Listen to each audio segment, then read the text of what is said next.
इस वक्त मैं मौजूद हूँ विश्व प्रसिद्ध देशनो करनी माता मंदिर में।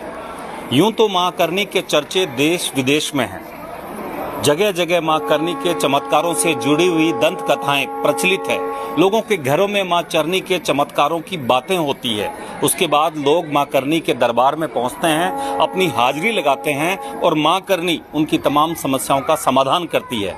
इसीलिए तो पूरे विश्व में देशनो का नाम काफी ऊंचे दर्जे पे लिया जाता है और देश के मुखिया प्रधानमंत्री नरेंद्र मोदी भी यहाँ पर आकर श्रद्धान्वित होते हैं और मां करनी से आशीर्वाद लेते हैं।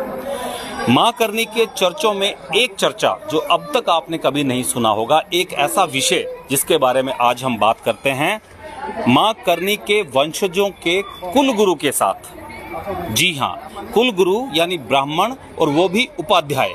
इस वक्त मेरे साथ हैं मौजूद लक्ष्मी नारायण जी, जो पेशे से पत्रकार हैं, मेरे साथी हैं। बरसों बरस इनके साथ हमने काम किया है। आप लोग मां करनी के वंशज कहे जाते हैं, कुलगुरु कहे जाते हैं वंशजों के। मां करनी के जो वंशज है, देवपाचारण है, हम उनके कुलगुरु है उपाध्याय परिवार से। और मां करनी के साथ ही हम यहाँ आए हैं। जब से नगर की स्थापना हुई तब से हमारे पूर्वज यहीं पर रह रहे हैं, तब से हम यहीं हैं। अच्छा, मां करनी का जो चर्चा है, मां करनी के चमत्कारों के जो किस्से हैं वो विश्व भर में फैले हैं, घरों घरों में फैले हैं और लोग बाग तभी यहाँ श्रद्धा से आते हैं। परंतु एक ऐसा चर्चा जो आज आपने और हमने चर्चा का विषय बनाया, वो ये है कि दलित समाज से एक व्यक्ति का मंदिर इसी मंदिर परिसर में बना है। जी जी, क्या कहानी है उनकी? मां करनी का जो जन्म था उसमें सबसे बड़ा जो उनका उद्देश्य था वो था गौ संरक्षण, गौ पालन। और उसके लिए मां करनी ने देश पर लगभग 10,000 बीघा की उस समय ओरन की स्थापना की थी, सिर्फ गायों के चराने के लिए, चाहे गायें चरे, श्वसन चरे।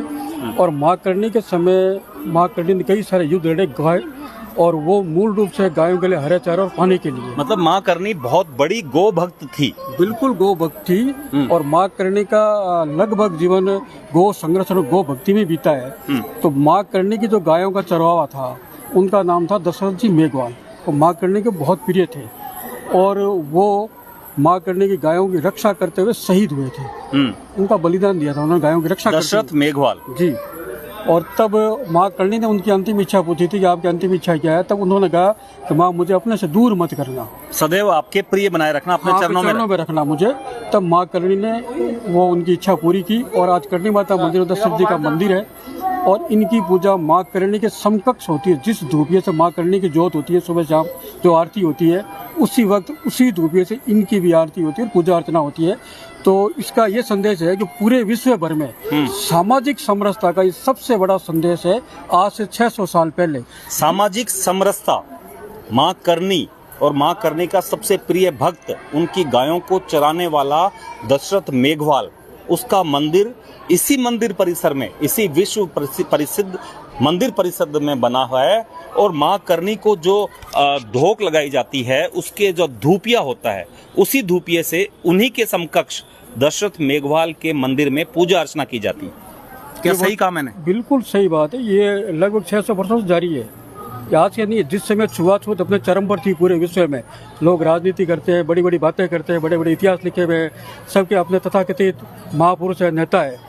लेकिन धरातल पर अगर सामाजिक समरसता का आपको जीता जागता उदाहरण देखना है तो आपको देशनो करनी माता मंदिर में दशरथ जी मेघवाल की कहानी एक बार जरूर पढ़नी चाहिए। आप मेरे को दशरथ जी मेघवाल के मंदिर के दर्शन करवाएं। आइए, आप भी आइए, आपको दशरथ जी मेघवाल का, ये देखिए मां करनी का दरबार इधर है, मुख्य मंदिर, और इस तरफ ये जो इस वक्त दरवाजा खोलकर हम भीतर प्रवेश कर रहे हैं, लक्ष्मी नारायण जी जो कि कुल गुरु हैं मां करनी के वंशजों के, उनके साथ आपको दशरथ जी मेघवाल के मंदिर के दर्शन की। यही है, ये मंदिर है। ये मंदिर है। सुबह शाम मां करनी के समकक्ष मंदिर की पूजा होती है बिना किसी जातीय भेदभाव के। और 600 वर्षों से, जिस समय जातीय भेदभाव या छुआछूत जो चरम पर था, उस समय से यहाँ सामाजिक समरसता का सबसे बेहतरीन और ये आप सब सर्वोत्तम उदाहरण है। सबसे सर्वोत्तम उदाहरण है सामाजिक समरसता का। आज से 600 वर्ष पहले से, उस वक्त जब जात पात बहुत हावी हुआ करती थी, लोग छुआछूत बहुत करते थे, उस वक्त भी मां करनी का जो ये भक्त था, जो मां करनी के गौवंश को चराया करता था, वो जब उनकी मृत्यु हुई तो उसके बाद में यहाँ मंदिर बना, दशरथ मेघवाल का मंदिर आप देख सकते हैं, जहाँ इस वक्त काबा भी इनकी प्रतिमा पर यहाँ पर विराजमान है। और सबसे आश्चर्य की बात यह है कि जो कुलगुरु हैं माँ करनी के भक्तों के, देपावतों के, उनके कुलगुरु के मुंह से ये बात हमने सुनी है, जो बहुत ही जिम्मेवार व्यक्ति हैं लक्ष्मी नारायण जी यहाँ पर शर्मा उपाध्याय, और इनका ये कहना है कि माँ करनी के भक्त दशरथ मेघवाल का ये मंदिर है जहाँ पर उसी धूपिये से पूजा अर्चना माँ के समकक्ष की जाती है, जिस धूपिये से माँ करनी की पूजा अर्चना होती है। कहने का भाव ये है कि इससे बड़ा उदाहरण विश्व में और कहीं नहीं है। 600 वर्ष पहले भी जात पात से कोसों दूर थी माँ करनी। आज के युग में जहाँ लोग जातिवाद की बात करते हैं, समरसता की बात करते हैं, भाईचारे की बात करते हैं, तथाकथित जो बातें होती है, उनको यहाँ आकर के देखना चाहिए कि ये जो बातें करते हैं ये आज से 600 साल पहले, जिस समय ये बातें चरम पर थी, लोगों की हत्याएं होती थी, क्या सामाजिक उनके ऊपर अत्याचार होते थे, उस समय माँ करनी ने पूरे विश्व के सामने सामाजिक समरसता और इंसानियत मानवता का सबसे बड़ा उदाहरण पेश किया था, जो आज निरंतर यहाँ जारी है। और माँ करनी के समकक्ष इनकी आज भी पूजा अर्चना होती है। इससे बड़ा और क्या उदाहरण होगा और क्या तमाचा होगा उन लोगों के नाम पर जो छुआछूत करते हैं, जो जातिवाद करते हैं। जो देखिए, बीकानेर में एक ऐसी भी घटना हुई कि एक बहुत बड़े दलित नेता ने माँ करनी के बारे में अपशब्द भी कहे थे, बाद में माफ़ी भी मांगी, FIR भी दर्ज हुई थी, परंतु उसी की समाज से ये मंदिर दशरथ मेघवाल का आज भी यहाँ मौजूद है। माँ करनी के जो देशनोक में जो मंदिर है उसके भीतर मौजूद है। और सबसे पहले माँ करनी के समकक्ष दशरथ मेघवाल जिनका मंदिर है, वहाँ पूजा अर्चना आज भी मंदिर कमेटी द्वारा, मंदिर प्रन्यास के द्वारा की जाती है। इससे बड़ी सामाजिक समरसता की मिसाल और कहीं देखने को शायद ही मिले।